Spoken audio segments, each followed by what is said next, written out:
1,00,000 कर्मचाऱ्यांचा संगणक परिचालक असेल, कर्मचारी असेल आणि ग्रामीण भागाशी निगडित आहे।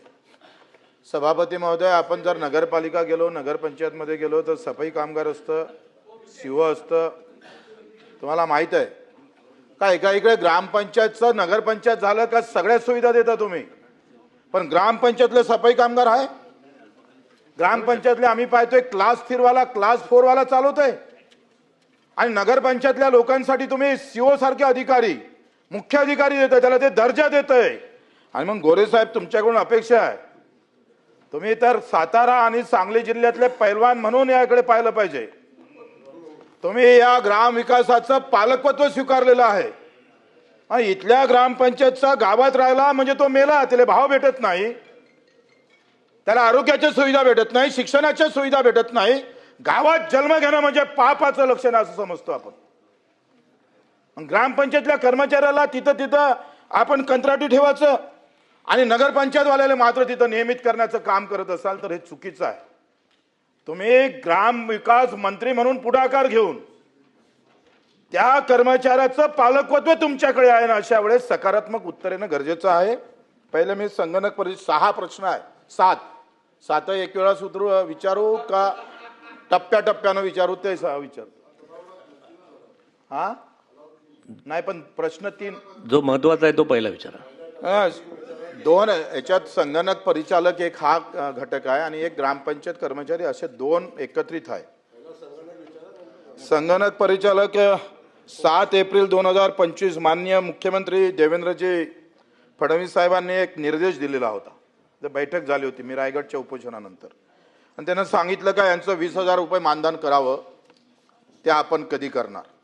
आपण जर पाहिलं, माझ्यावर इथे उत्तर आहे, हो, आणि आपण जर पाहिलं तर महाराष्ट्र राज्य फक्त 10,000 देतं, केरळ 18,000 देतं, 22,000पर्यंत जाते, तेलंगणा 15,000 देतं, गुजरात 15,000 देतं, इतर सगळ्या राज्यामध्ये या संगणक परिचालकांना मानधन हे जास्त आहे। जिल्हा परिषद पंचायत समितीचे संगणक परिचालक आहेत, त्यांना सुद्धा मानधन जास्त आहे, त्यांना सुविधा जास्त आहे। आणि म्हणून 7 एप्रिल 2025 रोजी जो निर्णय मुख्यमंत्र्यांनी जे निर्देश दिले त्याची अंमलबजावणी आपण मंत्री म्हणून करणार का, याचं उत्तर दिलं पाहिजे। दुसरा, सभापती महोदय, गंमत कशी आहे याच्यामध्ये? सभापती महोदय, आपण जर विचार केला तर यामध्ये एकंदरीत 321 कोटी वर्षाचा खर्च केला जातो, 321 कोटी, 237 कोटी हे संगणक परिचालकाच्या मानधनावर खर्च होतं आणि 82-84 कोटी हे कंपनी, खाजगी कंपनीच्या घशात घालतोय आपण। कायच्यासाठी घालतोय? तर सही पुरवावं लागतं, कागद पुरवावं लागतं, हे कागद आणि सही पुरवासाठी म्हणजे या राज्यात तर देशात मला समजतच नाही। परीक्षा घ्यायला खाजगी कंपनी, कंत्राटी कामगार नियुक्ती करायच्या नंतर खाजगी कंपनी, सगळ्या खाजगी कंपनीचा सरकार सरकारी, मंत्री सरकारी आणि कर्मचारी खाजगी कंपनी, वा, आणि आता मंत्री खाजगी कराय। सभापती महोदय, 84 कोटी रुपये का देतोय आपण? इव्हन आम्ही मुख्यमंत्र्यांनी हे म्हटलं का हे बरोबर नाही आहे, यामध्ये बदल करा, आणि त्यांनी सांगितलं हे 82 कोटी रुपये वाचवा, काही गरज नाही, कुठेही प्रशिक्षण घेत नाही, मी हे मुच्छी काढून टाकन। सभापती महोदय, या कंपनी जर एखादा रोल, एखादी सही, एखादा ट्रोनर काही पुरवलं असेल, प्रशिक्षण घेतलं असेल तर मुच्छी उखाड के घुमाऊंगा बच्ची कडू। एका सगळ्या ग्रामपंचायतचे ठराव माझ्याकडे आहे, यांनी कुठेही आम्ही पाहतोय कुठलंही प्रशिक्षण घेतलं नाही, बसल्या बसल्या कंपनीत 84 कोटी रुपये उखडतं, वा, आणि आमच्या संगणकाला 10,000 रुपये पगार। अरे तुम्ही कामगार कायद्याखाली किमान वेतन 18,000 आहे मंत्री महोदय, आपण 10,000 काय होतं? मला वाटते याचं तुम्हाला निश्चित गांभीर्यपणे तुम्ही याचा विचार करेल। मानधनासह राष्ट्रीय ग्राम स्वराज्य अभियान आहे, त्याच्या अंतर्गत डायरेक्ट नियुक्ती करा। आता याचा प्रवास काय गमतीचा आहे लक्षात घ्या मंत्री महोदय, तुम्हाला माहित आहे 2 प्रकारचा निधी भेटतं, 15 वित्त आयोग एक निधी देतं आणि ग्रामपंचायतच्या काही स्वनिधीतून पैसे जाते। ग्रामपंचायत पाठवते जिल्हा परिषद पाठवते RGS ला, आणि मग RGS काय करतं, पुन्हा जिल्हा परिषदले, पुन्हा पंचायत समितीले, पुन्हा ग्रामपंचायतले, मग कर्मचाऱ्याले, वा, हा जो प्रवास आहे त्याची गरज काय? डायरेक्ट RGS मधून तुम्ही ग्रामपंचायतच्या त्या कर्मचाऱ्याच्या खात्यात टाका ना बाबा. ते केलं पाहिजे तुम्ही. बिलकुल जात नाही. माझ्याजवळ सगळे कागदपत्र आहे. माझ्या तुमच्या अधिकाऱ्यांना सचिवांना दिलेलं पत्र आहे माझ्याकडे. मी ते तुमच्या समोर ठेवतो लागंतर.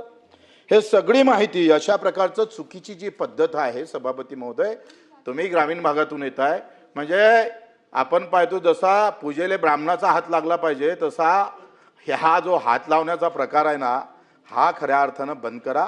डायरेक्ट RGS मधून ग्रामपंचायतच्या खात्यात. हे दोघांसाठी प्रश्न आहे. ग्रामपंचायत कर्मचाऱ्याचं आपण तसंच करतोय आणि ग्रामपंचायत संगणक परिचालकासाठी पण तसंच करतोय. हे पद्धती बंद केली पाहिजे. डायरेक्ट त्याच्या ह्याच्यात पैसा गेला पाहिजे. हे झालं संगणक परिचालकाचं. आता ग्रामपंचायत कर्मचाऱ्याचे पुन्हा 3 प्रश्न आहे ते नंतर विचारतो.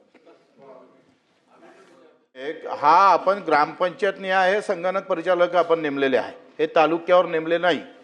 मंत्री महोदयांना माझा लक्षात आणून द्यायचं आहे की तुम्ही जे सांगताय का हा बाहेर बसतं आणि बाहेरच कमावतोय हे फार चुकीची माहिती कोणत्या अधिकाऱ्याने दिली ते मला समोर ठेवा. हे फार चुकीची माहिती येत आहे रेकॉर्डवर. अशी रेकॉर्डवर चुकीची माहिती येऊ नये. या ग्रामपंचायत परिचालक संगणक परिचालक असं त्याचं नावच आहे. त्यानंतर तो तालुक्यावर बसायचा काही संबंधच नाही आहे. माझं पहिले ऐकून घ्या तुम्ही. आता मी तुमचं ऐकून घेतलंय. माझं असं म्हणणं आहे का हा कुठल्याही प्रकारची वेगळ्या पद्धतीनं कुठं काय बसतं. तुमचं असं म्हणणं आहे का एखाद्या हॉस्पिटलमध्ये सरकारी रुग्णालयात एखादा डॉक्टर आहे त्याचा खाजगी हॉस्पिटल आहे त्याच्यातून किती पैसे कमवतो हे सांगताय. एखादा आमदार आहे तो कमिशन किती खातं हे सांगायचं आहे का तुम्हाला? हे अशा पद्धतीनं टवाळणी करू नये. माझं काय म्हणणं आहे का त्याला भेटणारं मानधन 10,000 आहे ते वाढलं पाहिजे. तो कर्मचारी आहे का कामगार आहे ते सांगितलं पाहिजे. कोण आहे तो? कर्मचारी आहे का कामगार आहे? याचं उत्तर द्या तुम्ही. तुमच्या ग्रामपंचायतचा आणि खाजगी कंपनीला तुम्ही 84 कोटी देता कशाला? काय गरज आहे? कुठली आली ही कंपनी? आणि हेच पैसे त्या संगणक परिचालकाला द्या ना तुम्ही. त्याला का देत नाही? आणि मग मुख्यमंत्र्यांनी सांगितलं का केला याला ग्रामपंचायत सहाय्यक म्हणून नेमा आणि त्याला 20,000 वाढवून द्या. आणि हे ते आम्ही पाहतोय जिल्हा परिषद मग पंचायत समिती मग कंपनीतून मग ग्रामपंचायतचा तो सहाय्यक याच्यात पगार जातं. हा जो प्रवास आहे तो थांबवा. असे 2च उत्तर तुमच्याकडून आम्हाला अपेक्षित आहे.